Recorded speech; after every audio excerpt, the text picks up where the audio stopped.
L'appel des noms commence.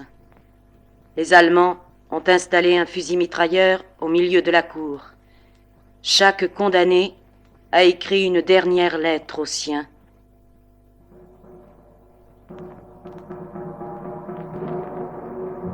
Charles Michels. Mon aimé chéri, fais de nos filles de braves petites femmes, et qu'elles se souviennent que leur père s'efforça toujours d'être un honnête homme, et qu'il fit le plus qu'il put pour que les travailleurs aient une vie meilleure. Cela viendra. Jean Poulmark. Que notre Claude sache comment son père est mort, et qu'il poursuive la route que son père a tracée. Camarades qui restez, soyez courageux et confiants dans l'avenir. Jean-Pierre Timbaud. Toute ma vie, j'ai combattu pour une humanité meilleure. J'ai la grande confiance que vous verrez réaliser mon rêve.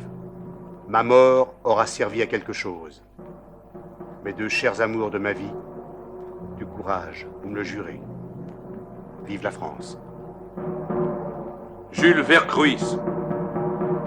Mes deux chers amours, il me reste quelques minutes avant de mourir. Adieu, chers amours. Depuis 1 an que je suis enfermé, j'avais fait avec toi, ma chère Yvonne, beaucoup de rêves de bonheur. Je voyais les journées s'écouler, heureux tous deux, ayant la joie de voir grandir notre cher Michel. Ne soyez pas désespérés. Il y a encore de beaux jours pour vous. Désiré Granet. Ma pauvre chérie, je t'ai toujours aimé, et dans quelques minutes, un point final sera mis à mon existence.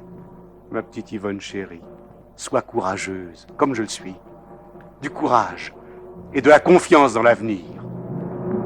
Maurice Gardette. À toi, ma chère Marguerite, que j'ai aimée de toutes mes forces. À toi, ma fille Raymonde. À toi, mon petit Maurice. Il vous faudra me regretter. C'est pour vous, pour que vous soyez libres, que je meurs, plein de morale et de courage. Ma main ne tremble pas. Je n'ai qu'une inquiétude, c'est que vous souffriez. Il ne le faut pas. Plus que jamais, j'ai confiance en l'avenir. Ce n'est pas dur de partir quand le devoir est accompli.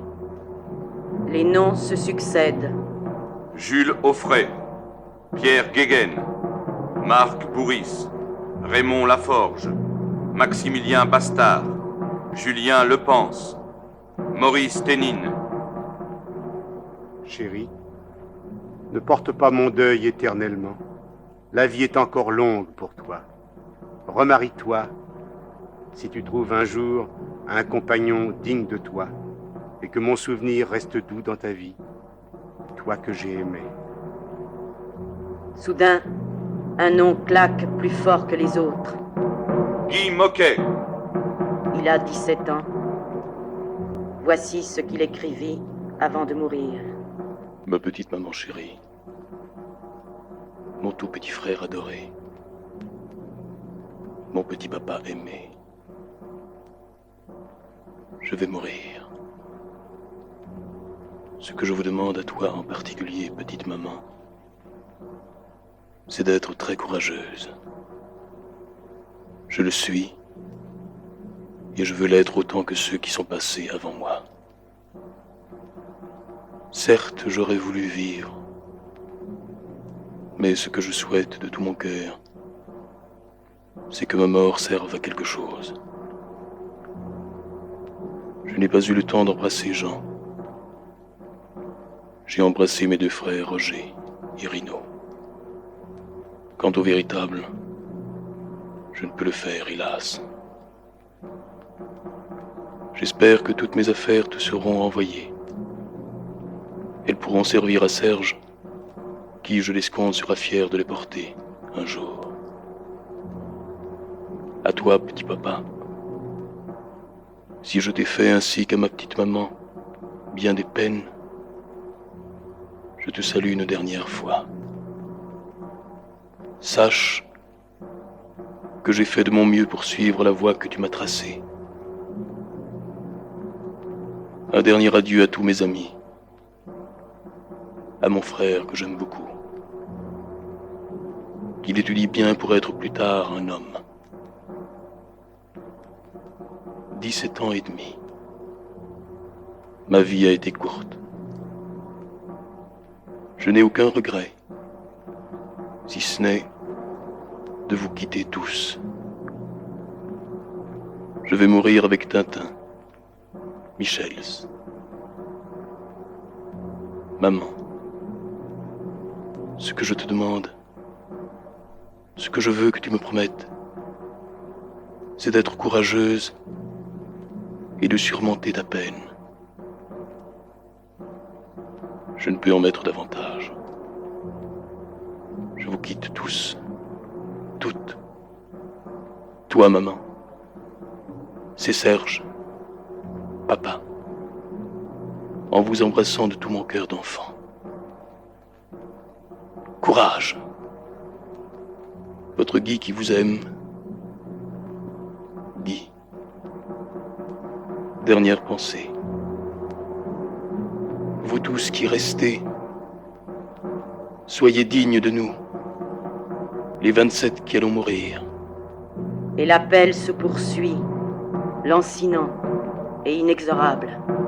Henri Pourchasse, Victor Renel, Henri Barthélemy, Maurice Tellier, Titus Bartoli, Eugène Kérivel, Wing Kong Han, Charles de la Vacquerie, Claude Lallet, Antoine Perquet, Edmond Lefebvre, Émile David.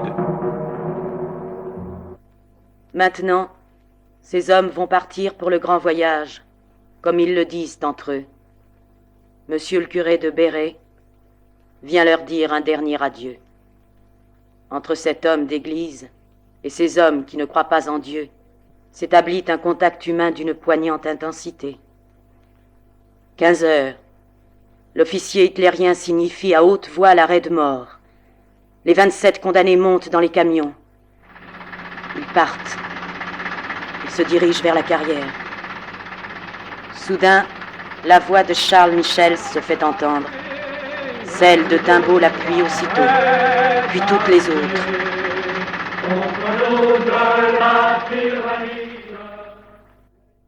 De la baraque 6, Henri Gauthier, essuyant ses larmes, crie: C'est le moment, camarades!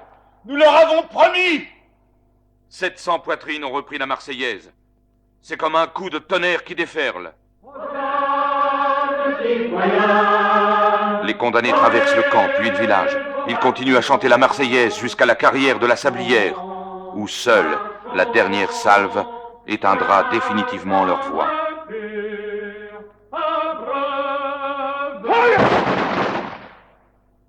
Mort pour la France.